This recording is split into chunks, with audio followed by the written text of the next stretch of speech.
ہمیشہ ضمیر پلٹتی ہے اسم کی طرف، ٹھیک نہیں، فعل کی طرف یا جو ہے حرف کی طرف نہیں پلٹتی ہے۔ اگر فعل کی طرف پلٹے کہیں تو اس کو قصد لفظ لیتے ہیں، کسی مطلب میں بیان کرنا، مثلا جو ہے یہ فعل یعنی یہ ضربہ فعل مثلا جو ہے ماضی کا ہے کہ انہو، مثلا ان ھذا یعنی ضربہ فعل ماضی کا ہے، تو وہاں پر یعنی کلمہ قصد کیا جاتا ہے، لفظ قصد کیا جاتا ہے، ہاں نہیں کہ فعل وہ ضربہ والا فعل حدث کا قصد نہیں ہوتا ہے، حملے اولی کے بلے اسی طرح سے جو ہے حرف کی طرف بھی اگر کوئی کہے، کیونکہ بعد میں بحث آئی یہ اسماء شرط میں بھی جو ہے یہ اسم شرط میں داخل ہے یا حروف شرط میں داخل ہے، یعنی یہ حرف ہے، حرف شرط یا اسم شرط ہے، وہاں پر استدلال کرتے ہیں کہ جو ہے مثلا فلان آیت میں یہ ذکر ہوا اس کی طرف پلٹتی ہے ضمیر، یہ اس بات کی دلیل ہے کہ یہ اسم ہے، واضح بات۔ تو یہ حروف جیسے بھی ہو، یہ حروف جر ہیں، سوال یہاں پر یہ پیدا ہوتا ہے کہ مثلا الاول الباء ولہا معان، پہلا با ہے ولہا اس با کے لیے معنی ہے، الثانی من ولہا معان، دوسرا حرف جو ہے من ہے اور اس کے لیے معنی ہے، یہاں پر سوال پیدا ہوتا ہے کہ اگر یہ حرف یا تو آپ کہیں کہ جو ہے من اور یہ حروف جر حروف نہیں اسم ہے اس لیے ضمائر پلٹتی ان کی طرف، یا کوئی دوسری وجہ ہو سکتی ہے، وہ وجہ یہ ہے کہ یہ حروف ہی ہے، لیکن ہماری بحث میں من نام ہے، اسم فرض کرتے ہیں، لفظ فرض کرتے ہیں اس من کے لیے جو اصل میں حرف ہے، یعنی مثلا الثانی من، دوسرا حرف جو کہ جر دیتا ہے کسی اسم کو، اس کو ہم نام رکھتے ہیں من، یعنی اسمہ من، اس کا نام من، یعنی یہاں پر قصد لفظ، اس حرف کو اصلی حرف نہیں لیا جاتا ہے، بلکہ یہاں پر جب ضمیر اس کی طرف پلٹتی ہے بلکہ نام اسم، جب نام ہو تو وہ اسم ہے، دیگر اسم پر اسم کی طرف ضمیر پلٹتی ہے، یعنی قصد کرنا ہوگا آپ کو کہ یہاں پر نام ہے، وہ اصلی حرف نہیں ہے، صحیح، اس کو اصطلاح منطق میں کہتے ہیں حمل اولی، حمل بالشائع، یعنی فرد وہ خارج میں جو اصل فرد ہے وہ مقصود نہیں، اس کا نام مقصود ہے۔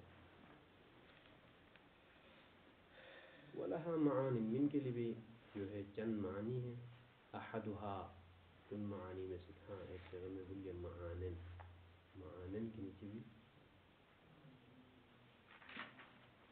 یعنی الاول با ولہا معانن، یہ آخر تک یہ معانن رہے گا، جہاں بھی معانن آ جائے وہ ایک صیغہ ہے، واضح بات، اس کو بھی نکالنا ہوگا، اور یہ تمام قواعد الحمدللہ صرف میں بیان ہے۔ من ولها معان، احدها لابتداء الغاية في المكان، نحو سرت من البصرة إلى الكوفة، وقد يكون للزمان نحو لله الأمر من قبل ومن بعد۔ پہلا معنی لابتداء الغایت، ابتداء غایت کے لیے آتا ہے یہ من مکان میں۔ اب یہاں پر یہ بیان کرنا ضروری کہ مل مراد من الغایہ، غایت سے مراد کیا ہے؟ سب سے پہلا سوال جب آپ لوگ جعفری جائیں گے تو وہاں پر عوامل کے امتحان اور شیخوں سے ہی پوچھیں گے کیا غایت، غایت کیا ہے، یہاں پہ کیا معنی ہے اس کا؟ تو غایت کے لیے دو معنی ہیں، الغایت لها معنیان، المعنى الاول انتہاء الشیء، کسی شیء کی انتہا، کسی شیء کی آخر، انتہا ہو گئی، مثلا شیء کی آخر، یہ شیء آخر تک پہنچ گئی، یہ ایک انتہا ہے جو ہر ایک کے ذہن میں حضور ہوئی نا، یہ آخری ہدف، مثلا ہدف بھی غایت ہدف کے معنی میں بھی ہے، ہدف آخری مقصد ہوتا ہے، حضور بات یہ وہی معنی ہے، یعنی میرے اس کام کا ہدف یعنی آخری مرحلہ، میں اس کام کو انجام دے رہا ہوں اس چیز کی خاطر، یعنی اس ہدف کی خاطر جو کہ آخری مرحلہ ہے، مثلا یعنی انتہاء الشیء، آخر الشیء، اس کو کہتے ہیں غایت، یہ مقصود نہیں ہے یہاں پہ، یا ہدف تعبیر کرے، مقصد تعبیر کرے، کسی شیء کی انتہا تعبیر کرے، یہ مقصود نہیں ہے یہاں پر، بلکہ ایک خاص معنی مقصود ہے، وہ کیا ہے؟ المسافۃ ما بین شیئین، دو چیزوں کے درمیان مسافت کو غایت کہتے ہیں۔ اگر آپ لوگ اس معنی کو اگر لینا چاہتے ہیں تو ملا محسن صفحہ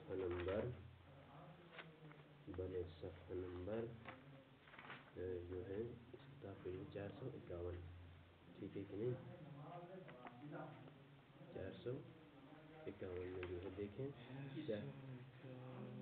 صفحہ نمبر 451 نکالیں، وہی کتاب ہے یا نہیں ہماری والی ہے؟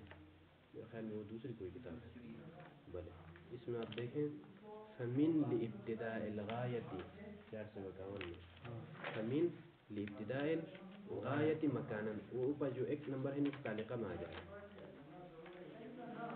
قوله فمن لابتداء الغایت، کہتے ہیں کہ للغایت معنیان، غایت کے لیے دو معنی. 51 آخر نہیں اس طرف نہیں 51 میں دیکھیں، ہاں ایک نمبر تعلیقہ نمبر 1 احدهما آخر الشيء وانتہاؤه، پہلا معنی غایت کا کسی شے کے آخر اور اس کی انتہا، یہ ہے آخر الشيء وانتہاؤه، یہ پہلا معنی ہے. وثانیہما، غایت کا دوسرا معنی المسافۃ والبعد بین الشیئین، دو چیزوں کے درمیان مسافت اور بعد، اس کو کہتے ہیں جو ہے کہتے ہیں کہ وهذا المعنى الثاني هو المراد هنا، اس من میں جو ابتداء غایت جو استعمال ہوا ہے دوسرا معنی مقصود ہے. وكذا في قوله الہ لانتہاء غایہ، حرف جر جو الہ ہے اس میں بھی انتہاء غایت کی بات آئے گی، وہاں پر بھی غایت سے مراد ما بین المسافۃ ما بین الشیئین. واضح ہوئی بات؟ تمام. بلے تو یہاں پر غایت سے مراد مسافت، اس لفظ مسافت کو ذہن میں رکھیں. حتیٰ شیخ نوروز کے پاس اس لفظ مسافت کو بدل دیں گے کسی دوسرے لفظ میں تو بھی نہیں مان جائیں گے. واضح ہوئی بات؟ المسافت ما بین شیئین. بلے نحو سرت من البصرة الى الکوفہ، بس ابتداء غایت کے لیے مکان میں، مکان سے مراد ظرف مکان، سرت میں نے سیر کی بصرہ سے لے کر کوفے تک. دیکھیں المسافت ما بین البصرة والکوفہ، یہ ہے غایت. اس غایت کی ابتدا بیان ہو رہی ہے، اس مسافت کی ابتدا بیان ہو رہی ہے کہاں سے؟ من البصرہ. من کا معنی یہاں پر الہ میں نہیں آیا، الہ کی بات بعد میں آئے گی. یہاں پر من کا کام بصرہ اور کوفے کے درمیان جو مسافت ہے اس کی ابتدا بصرے سے ہوتی ہے. ممکن ہے بصرے کے وسط سے ہو یا ممکن ہے بصرے کے آخری بارڈر سے ہو، آخری حد سے.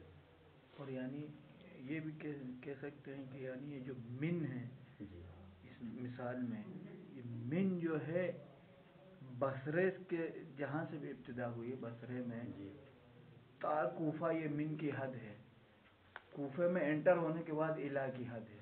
نہیں انٹر کی بات یہاں یہ مسئلہ ہے، اسی لیے میں جو ہے میں کہہ رہا ہوں کہ من پر غور کریں. الہ میں بات آئے گی کہ جو ہے انٹر ہونا ہے یا نہیں ہے. الہ میں انٹر ہو گئے تو الہ کا معنی کچھ نہیں رہے گا. انٹر نہ ہونے کا معنی ہے الہ. یہ اردو میں جو ہے اشتباہ ہے ذرا اس لحاظ سے. علیکم السلام. بھلے بیگم دونوں کی بھی لڑائی ہوتی ہے، وہاں تک کہنے کے بعد جو ہے وہ کچھ اور سمجھتی ہے، میں الہ کا معنی سمجھتا ہوں، وہ نہیں سمجھتی. بات ہو گئی ہے بات، یہ ذرا اشتباہ اس حوالے سے. سرت من البصرة الى الکوفہ، یہاں پر اس مثال میں ہماری نظر من کی طرف ہے.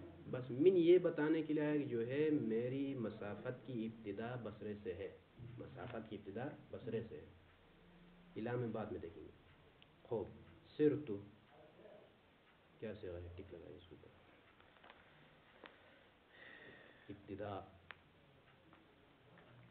ابتدا کے اوپر بھی ٹک لگائیں. وقد یکون للزمان، بلے وقد یکون کبھی یہ من للزمان، زمان کے لیے. یعنی کیا مطلب؟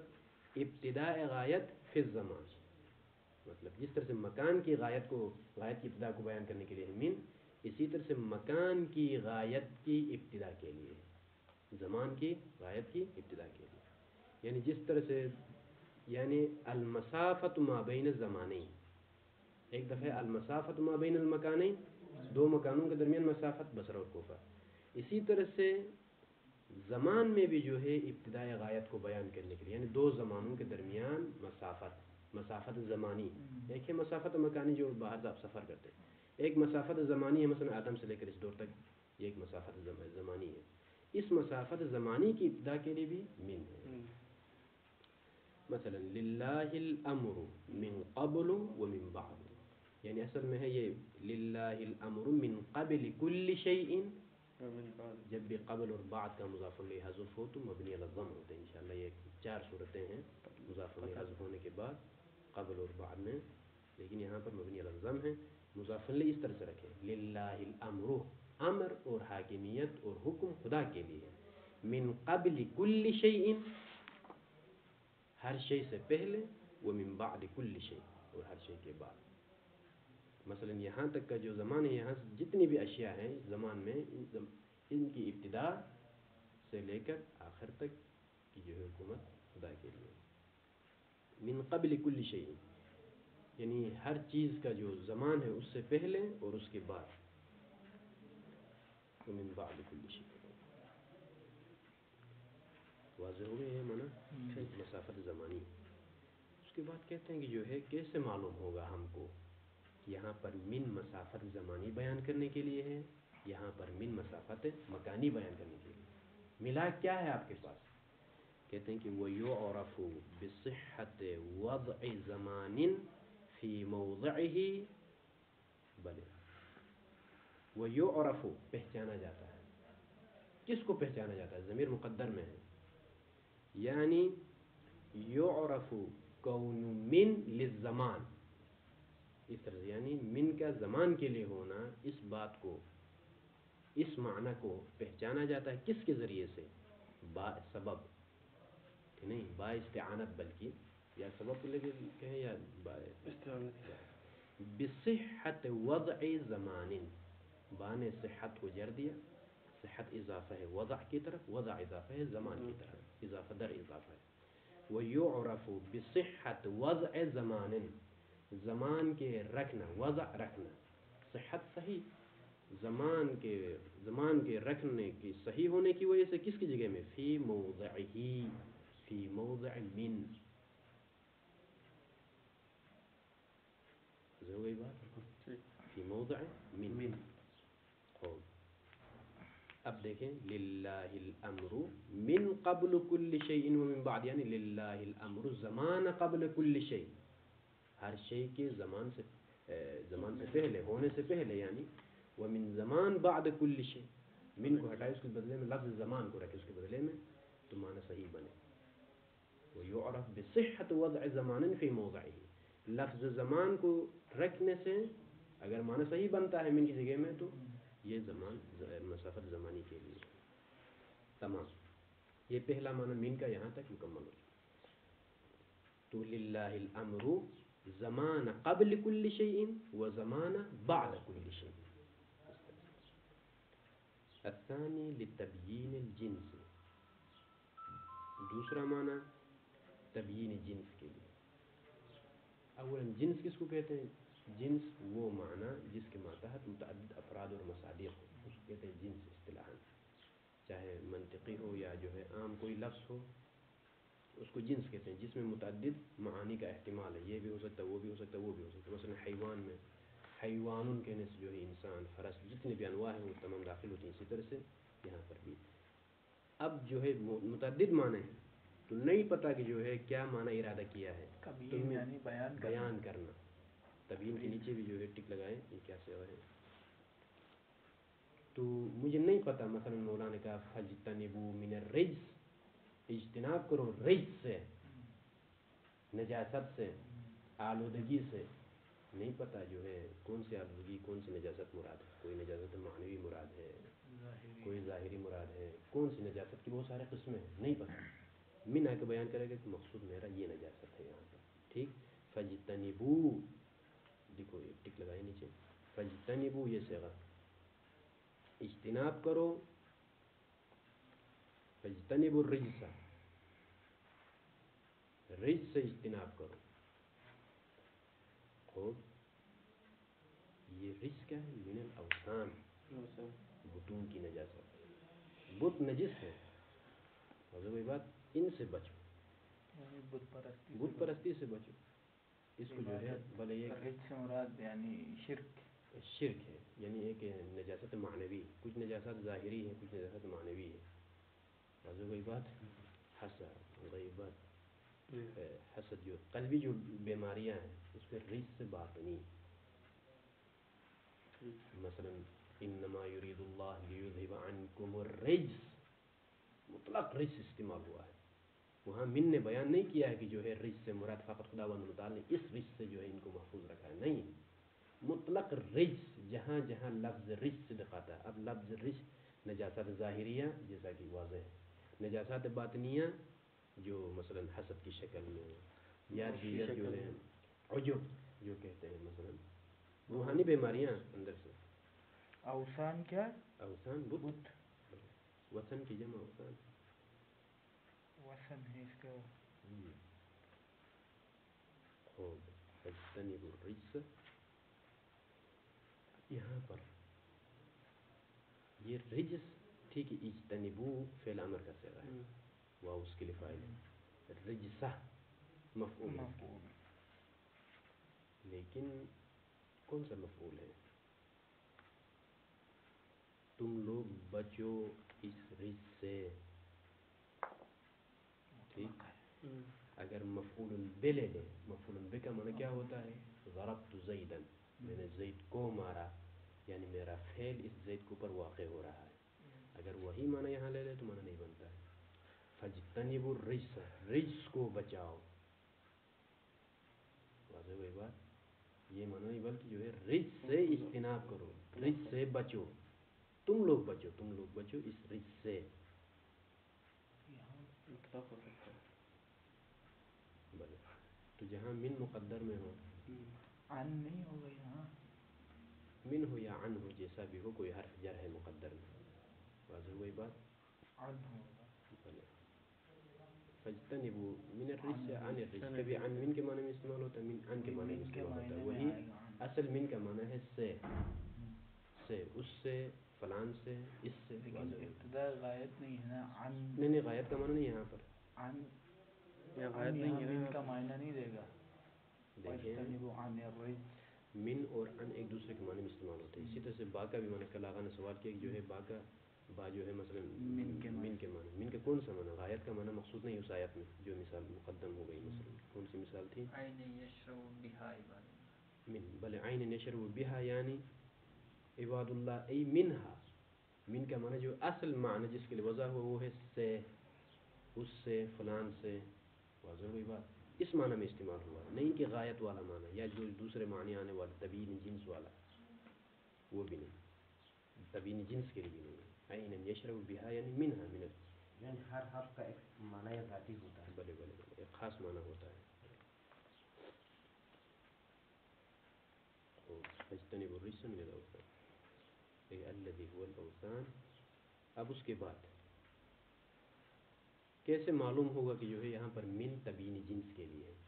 کہتے ہیں کہ وہ یعرف، اس معنی کو، یہ جو دوسرا معنی ہے کہ تبیین جنس کے لیے، اس کو پہچانا جاتا ہے کس کے ذریعے سے؟ بصحت وضع الذي هو او التي هي مکانہ، مکان من، ہو کی ضمیر من کی طرف. کہتے ہیں کہ جو ہے پہچانا جاتا ہے الذي ہوا یا التی ہی کو رکھنا صحیح ہو، مکانہ من کی جگہ میں، مکان من. یعنی الذي ہوا اگر وہ مذکر ہے تو، یعنی جس کو بیان کرنے کے لیے من آیا ہے، اگر وہ مذکر ہے تو من کو ہٹا کے الذي ہوا رکھیں، اگر وہ مؤنث ہے تو التی ہی رکھیں. یہاں پر کیا رکھیں؟ الذي ہوا. فاجتنبوا الرجس الذي هو الاوثان. یا التی کیا نہیں رکھنی ہے. اس میں اگر رجس معنی مقصود ہو تو التی یہ بھی صحیح ہے. دیکھیں ایک دفعہ لفظ مذکر ہے، لفظ رجس مذکر ہے، اس کو اگر ہم جو ہے دیکھیں لفظ کی طرف نگاہ کریں تو الذی ہوا. اگر معنی یہ رجس جو کہ مجموعہ، جماعت، یعنی متعدد افراد، کیونکہ رجس میں افراد ہے، افراد مقصود ہو تو جو ہے التی یہ رکھ سکتے ہیں. لیکن ظاہراً الذی ہوا بہتر ہے، یہاں پر لفظ ہی مقصود ہو سکتا ہے. اس لیے کہ ہمارے پاس کچھ الفاظ ہیں لفظ میں مفرد ہیں، مذکر ہیں، لیکن معنی میں جماعت کی شکل. مثلا جو ہے رجال ہے کہ نہیں، رجال لفظ میں مذکر ہے، لفظ مذکر ہے، معنی جماعت ہے. اسی لیے کہتے ہیں قام الرجال، قامت الرجال. قام الرجال بھی صحیح ہے، قامت الرجال بھی صحیح ہے. قام الرجال چونکہ ظاہراً لفظ مذکر ہے. قامت الرجال اس لیے کہ رجال میں افراد ہیں بہت سارے, جماعت الرجال, جماعت, لیکن یہاں پر لفظ ہی رہے بہتر ہے.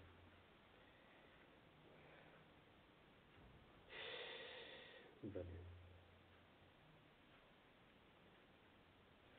الرابع الثالث للتبعید, تبعید کے معنی یعنی بعض, بعض کا معنی من میں ہے, تبعید کے نیچے بھی ٹک لگا. نحو اخذت من الدراہم, میں نے لیا دراہم میں سے, یعنی ای بعض الدراہم, یعنی من کا معنی یہاں پر من کو ہٹاؤ, بعض, اخذت بعض الدراہم. الرابع بمعنى في, نحو اذا نودي للصلاة من يوم الجمعة ای فی یوم الجمعة. سورہ جمعہ میں اس آیت میں جو من استعمال ہوا ہے, نودی للصلاة من یوم الجمعہ یعنی فی یوم الجمعہ, یہ عادی ہے کہ جو ہے حروف جرہ ایک دوسرے کے معنی میں استعمال ہوتے ہیں. الخامس, پانچواں معنی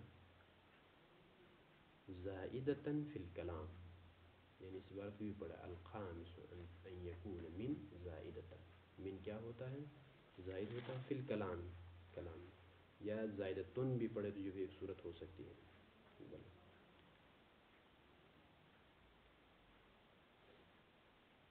فی الکلام, فی الکلام المنفی, یہ ایک بات اختلاف علماء کے درمیان کی جو ہے, آیا کلام موجب میں بھی زائد واقع ہوتا ہے یا نہیں ہوتا ہے. کہتے ہیں جو ہے مشہور قول کی بنا پر کلام منفی میں من زائد ہوتا ہے, کلام موجب میں اختلاف ہے. نحو ما جاءنی من احد, ما جاءنی من احد, کہتے ہیں جو ہے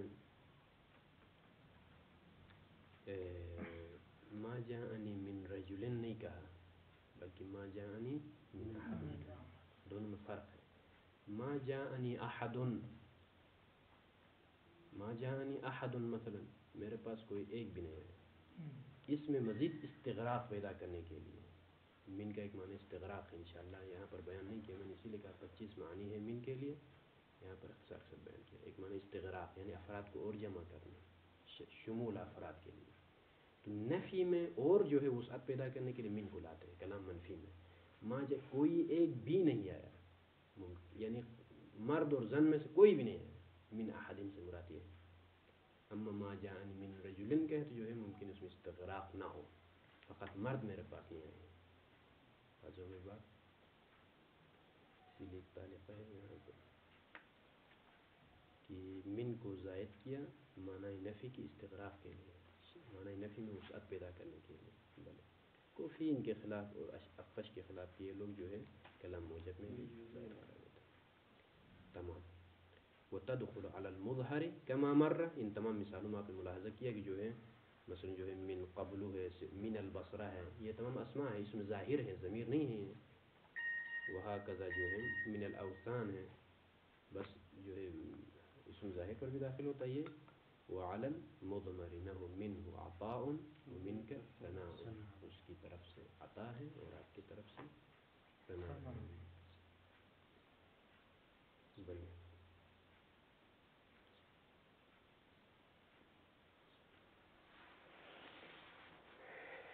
الثالث الہ, تیسرا ہے جر الہ, ولها معنیان, اس کے لیے دو معنی ہیں. احدهما لانتہاء الغایت فی المکان, وہی انتہاء غایت سے مراد یعنی یہاں پر مسافت کی انتہا, مسافت مکانی کی انتہا. واضح ہوئی بات. بلے. نحو سرت من البصرة الى الكوفة, میں نے سیر کیا بصرے سے کوفے تک. کوفے میں انٹر نہیں ہوا, کوفے میں داخل نہیں ہوا, کوفے تک یعنی آگے کوفے کے حدود پر آپ رکے. یہ معنی ہے علاقہ. ٹھیک.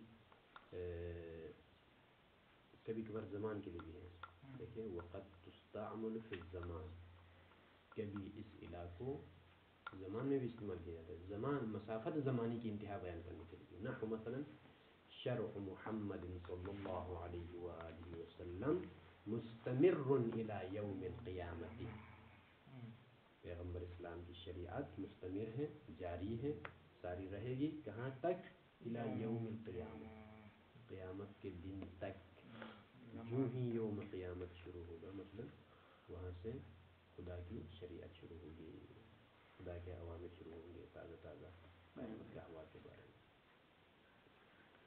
مستمر الی یوم القیامت۔ ایک دوسری مثال جو ہے اتم الصیام الی اللیل، اتم الصیام الی اللیل، صیام کو تمام کرو لیل تک، جو ہی لیل کے حد ہے وہاں پر جو ہے افطار کرو۔ اس قصد سے کہ جو ہے نئی لیل بھی داخل ہے، روزہ باطل ہے، حرام ہے، واضح ہوئی بات۔ ممکن نہیں کہ آپ جو ہے شرعی طور پر قصد کرے کہ جو ہے لیل کا تھوڑا حصہ داخل ہے دن میں، نہیں ہو سکتا ہے۔ الہ ہے، الہ انتہائی غایت زمانی ہے، اسی لیے کہتے ہیں کہ فقہا الی اللیل میں بس جو ہے لیل دخول ہے، لیل تک یہ ہے، اما اندر داخل ہونا یعنی ابتداء لیل ہے، بڑی ابتداء لیل، یعنی دن کی انتہا ابتدا تک، ابتداء لیل تک ہے۔ ابتداء لیل وہاں سے اگر آپ نہیں اندر داخل ہیں کہے تو جو ہے روزہ باطل ہے۔ صمت من الصبح الى اللیل ہے۔ والثانی ہمیں دوسرا معنی کیا آگا؟ بمعنی مع کے معنی، وهو قلیل، لیکن مع کا معنی کم ہے۔ نحو ولا تأکلوا اموالهم الى اموالکم، تم لوگ مت کھاؤ اموالہم ان کے اموال کو، مع اموالکم اپنے اموال کے ساتھ مخلوط کر کے، ای مع اموالکم، ٹھیک ہے کہ نہیں؟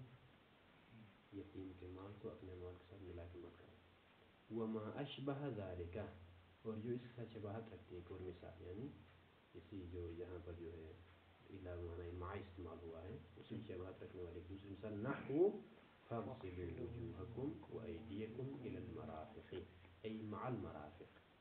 الی المرافق سے مراد یہاں پر مسافت مکانی کو بیان کرنے کے نہیں آیا، مسافت مکانی کا مقصد نہیں کہ جو ہے مرافق تک، مرافق داخل نہیں ہے، نہیں، بلکہ مع المرافق، مع کے معنی استعمال ہے۔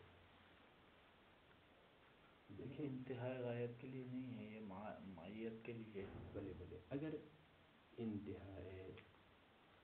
انتہائی غایت بھی ہے، اہل سنت نے اس کو ولا تأکلوا اموالهم، دیکھیں ولا اولا سوال یہ ہے، ایک حرف کے لیے ایک خاص معنی موجود ہے، تم کو کس چیز نے، کن لوگوں نے تم لوگوں کو حق دیا ہے کہ جو ہے وہ حرف اپنے معنی سے نکال کے مختلف معنی استعمال کرے؟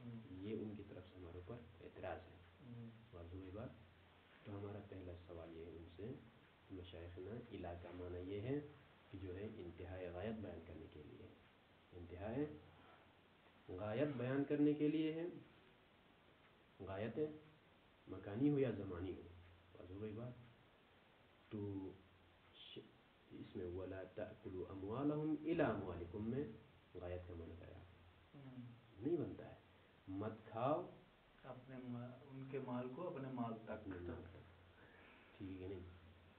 یعنی اگر غایت کا معنی کرے تو جو ہے اپنے مال کو بھی مت کھاؤ، یہ معنی نہیں ہو سکتا ہے، یعنی ہے ہمارے پاس قرائن کہ جو واقعاً جو ہے حروف اپنے معنی سے ہٹ کے جو ہے دوسرے معنی میں استعمال ہوتے ہیں، اسی لیے کہتے ہیں جو ہے اسی آیت کے ساتھ جہاں پر جو غایت کا معنی نہیں بنتا ہے، ان میں سے ایک آیت یہ ہے فاغسلوا وجوہکم وایدیکم الی المرافق، ہمارے پاس قرائن ہیں دوسری آیتوں میں، احادیث ہیں وضو کے اوپر کہ جو یہ بتا دیں کہ وہ روایت مثلا الی یہاں پر مسافت کے لیے نہیں ہے، ای مع المرافق، وتدخل علی المظہر کما مر، جیسا کہ مقدم ہوا، مثالوں میں تمام مثالوں میں جو ہے الی جو ہے اسم ظاہر پر ہی داخل ہوا ہے، وعلی المضمر اور ضمیر پر بھی داخل ہوتا ہے، نحو الیہ یرد علم الساعۃ، اسی کی طرف لوٹا دیا جاتا ہے ساعت کا علم، قیامت کا علم، کب ہوگی مثلا قیامت، اس کا علم اللہ کی طرف لوٹا دیا جاتا ہے، واضح ہوئی بات یہاں تک۔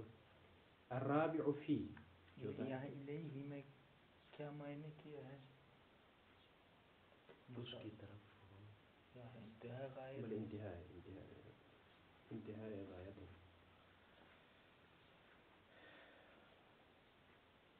الرابع فی ولها معنیان، فی کے لیے دو معنی، احدهما للظرفیت، ظرفیت کے لیے، وهو حلول شیء فی غیرہ، ظرفیت کا کیا معنی ہے؟ حلول شیء فی غیر، کسی شے کا حلول کرنا اپنے کے غیر میں، اپنے علاوہ کسی اور چیز کے کسی چیز میں حلول کرنا، حدود اس کے حدود میں چلے جانا، اس کے حدود میں یعنی اس میں سمو جانا، داخل ہو جانا، یہ معنی. اما حقیقتا نحو زید فی الدار، زید گھر میں ہے مثلا، تو مثلا زید نے حلول کیا ہے کسی اور شے میں، وہ دوسری شے کیا ہے؟ گھر ہے. تو ابھی ہم جو ہے حقیقتاً ظرف کے اندر ہے، یہ مکان یہ حسین ظرف ہے، ہم مظروف ہے. جو چیز اندر ہے اس کو مظروف کہا جاتا ہے، ٹھیک ہے نہیں؟ جس چیز میں ہے اس کو ظرف، یہ حسین ظرف ہے، گھر ظرف ہے، اندر جو زید ہے یا ہم ہے مثلا ہم مظروف ہے.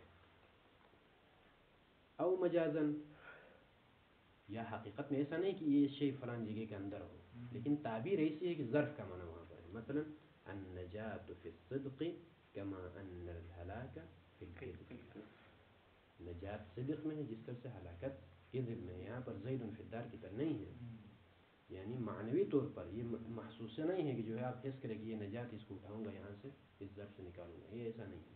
تعبیر ایسی ہے. مثلا ان فی رسول اللہ اسوۃ حسنہ، قرآن میں ہے کہ نہیں؟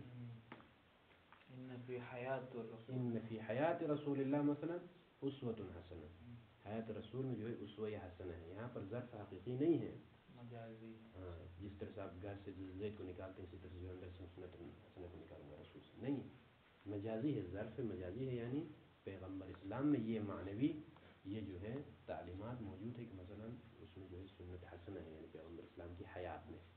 نہ حیات کو آپ حس کر سکتے ہیں ہاتھ سے، نہ حیات کے اندر جو مثلا جو ہے سنت ہے اس کو حس کر سکتے ہیں. ایک معنوی کیفیت ہے.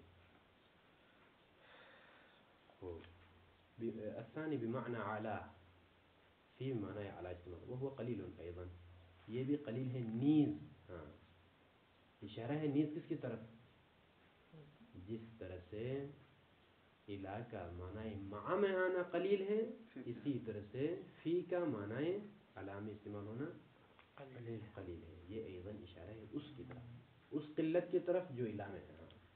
جس طرح سے وہ الہ معنی مع آنا کم ہے، کم موارد میں استعمال ہوا ہے، اسی طرح سے جو ہے فی کا معنی علا میں استعمال ہونا کم ہے. نحو وَلَأُصَلِّبَنَّكُمْ فِي جُذُوعِ النَّخْلِ، شاید یہ فرعون نے کہا تھا جب وہ جادو جو ہے موسیٰ کے سامنے ان کو جو ہے گھٹنے ٹیکنے پڑے، تو اس وقت جو ہے آمنا برب موسیٰ و ہارون، ہم نے ایمان لائے رب جو بھی کرو تم، لیکن ہم نے ایمان لائے رب ختم. تو وہاں پر جو ہے جو دھمکی دی مثلا فرعون ان کو، وَلَأُصَلِّبَنَّكُمْ حتمن و حتمن میں تم لوگوں کو صلیب چڑھاؤں گا، فی جذوع النخل، نخل کے ٹہنیوں میں. ظاہر ترجمہ یہ ہے، لیکن ایسا اس طرح سے ترجمہ نہیں ہوتا بلکہ ٹہنیوں پر، بلے علی جذوع النخل. اصلبنکم کیا صیغہ ہے اس پرٹیکولر؟ وقد یجیء بمعنی مع، کبھی مع کے معنی استعمال ہے. نحو لو خرجوا فیکم ای معکم. لو خرجوا، یہ مختصر آیتیں ہیں، یہ آیت نمبر نہیں دیا ہوا. لو خرجوا، اگر وہ لوگ نکلے، فیکم تم میں نہیں بلکہ معکم تم لوگوں کے ساتھ نکلے، یہ معنی مقصود ہے، ای معکم. وتدخل على المظهر كما مر، یہ بھی اسم ظاہر پر داخل ہوتی ہے جیسے کہ مثالوں میں ملاحظہ کیا. وعلى المضمر نحو فیکم وفیہم، فیکم ضمیر خطاب پر بھی داخل ہے، فیہم ضمیر غائب پر بھی داخل ہے. صلی اللہ علیہ